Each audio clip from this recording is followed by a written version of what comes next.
आज आप सभी के सामने है जेम्स इंग्लिश रीडर की एक पोयम द फ्यू। इस पोयम के राइटर हैं एडगर एल्बर्ट गेस्ट। पोयम की टाइटल का मतलब है कुछ ही। ये पोयम हमें जीवन के बारे में एक बात समझाती है कि ज़्यादातर लोग हमेशा जीवन में आसान रास्तों को ही चुनते हैं। ऐसे ये वो लोग होते हैं जो अपने जीवन में संघर्ष से बचना चाहते हैं और फिर बाद में ये लोग ही सफल नहीं हो पाते। दूसरी तरफ कुछ ही लोग ऐसे होते हैं जो जीवन में हमेशा कठिन रास्तों को चुनते हैं, संघर्ष करते हैं और चुनौतियों का सामना करते हैं। जीवन में ऐसे लोगों को ही सफलता मिलती है। तो ये पोयम हमारे जीवन पर ही बेस्ड है। तो पोयम को अब हम रीड करेंगे, लाइन बाय लाइन इसकी रीडिंग करेंगे और इसका हिंदी मीनिंग समझेंगे। The easy roads are crowded. आसान रास्ते हमेशा भीड़ से भरे होते हैं। And the level roads are jammed. समतल सड़कें यानी जहां पर कोई रुकावट ना हो, ऐसे सड़कें भी जाम रहती हैं, लोगों से खचाखच भरी रहती हैं। The pleasant little river. वो मन मोहने वाली छोटी छोटी नदियां। With the drifting folks are crammed. जिनमें लोगों से भरी हुई नावें होती है और वो नावें तैर रही होती है। ऐसे छोटे रिवर भी लोगों से बहुत ज़्यादा भरे होते हैं। But off yonder way it's rocky. लेकिन वहाँ दूसरी तरफ पथरीली चट्टानों पर where you get a better view, जहाँ से आपको एक अच्छा नज़ारा देखने को मिलेगा। You will find the ranks are thinning and the travellers are few. आप देखोगे कि वहाँ पर लोगों की कतार बहुत कम है, लोगों की संख्या बहुत कम है और वहाँ पर यात्री भी बहुत कम है। तो हमारी इस फर्स्ट स्टैंजा में हमें ये सीख मिलती है कि लोग हमेशा आसान रास्तों को ही चुनते हैं, आसान कामों को चुनते हैं। तो ऐसे आसान कामों में लोगों की ज़्यादा भीड़ होती है। आपको आसान कामों में ज़्यादा लोग मिलेंगे। और कुछ काम ऐसे भी होते हैं जो आपको मन को मतलब आपको आराम दिलाते हैं, मतलब आपको उन कामों में ज़्यादा संघर्ष नहीं करना पड़ता। ऐसे कामों में भी आपको बहुत ज़्यादा भीड़ मिलेगी।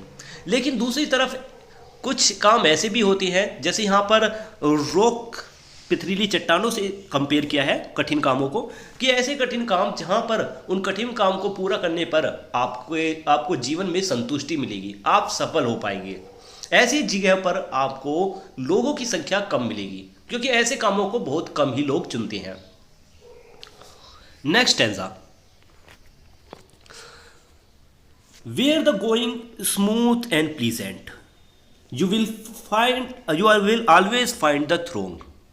थ्रोंग का मतलब भी भीड़ होता है, लोगों की भीड़, कि जहां पर चलना बहुत ही कोमल और आनंदमय होता है, आप वहां पर पाओगे कि वहां पर लोगों की भीड़ है। For the many more the pity. उन लोगों के लिए भी बहुत दुख की बात है। Seems to like to drift along. जो सिर्फ दूसरों के साथ बहते चले जा रहे हैं।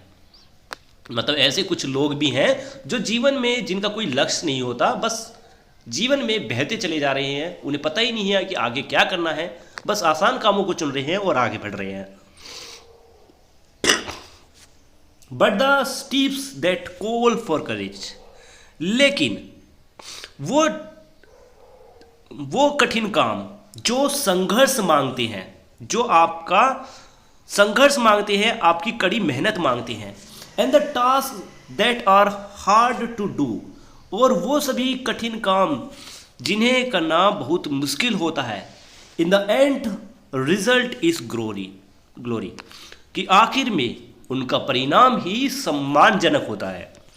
For the never wearing few. ऐसे कामों करने पर आपके पैर बिल्कुल भी नहीं लड़खड़ाते। कुछ ही लोग ऐसे हैं जो इन कामों को करते हैं, उन कामों को करने पर उन लोगों के पैर लड़खड़ाते नहीं। इस स्टैंजा में बताया गया है कि जहाँ पर जिन कामों को करने में आपको बहुत मज़ा आता है, ऐसे कामों पर आपको बहुत ज़्यादा भीड़ मिलेगी।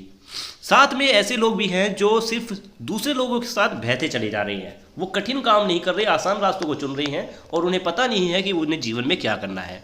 दूसरी तरफ ऐसे काम होते हैं जो आपका संघर्ष मांगते हैं, ऐसे कठिन काम जिसमें आपको संघर्ष करना पड़ता है, चुनौतियों का सामना करना पड़ता है। बहुत ही मुश्किल काम होते हैं ये, लेकिन आपको अंत में इन्हीं कामों से सम्मान मिलता है। तो हमारी ये पोयम यहीं पर ख़त्म होती है।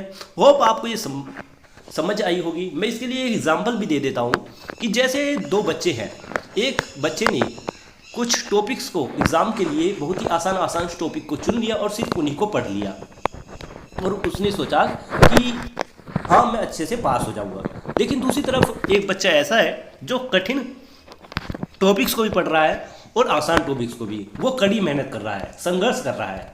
तो दोनों का परिणाम कैसा होगा?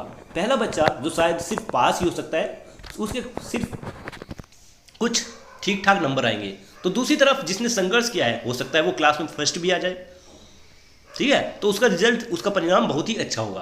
तो इसलिए इस पोएम का समझाया गया है कि हमेशा कठिन कामों को चुनो, चुनौतियों का सामना करो, क्योंकि इन्हीं कामों से आपको बाद में आपको संतुष्टि मिलेगी। क्योंकि जो काम हम पहले आसान कामों को चुनते हैं वो हमें बाद में दुख पहुंचाते हैं, और जो काम जो हमें शुरुआत में दुख पहुंचाते हैं, शुरुआत में करने में हमें कठिन लगते हैं, जिनमें हम अपने आनंद को भूल जाते हैं, अपने सुखों को भूल जाते हैं, ऐसे काम बाद में आपको आपके मन को संतुष्टि पहुंचाते हैं, आपको सफल बनाते हैं। तो हमारी ये पोएम यही हमें सिखाती है। होप आपको पोएम समझ आई होगी और मिलते हैं नेक्स्ट वीडियो में। इसके क्वेश्चन आंसर मैं जल्दी ही अपलोड कर दूंगा, उसका लिंक आपको वीडियो के डिस्क्रिप्शन से मिल जाएगा। Bye bye.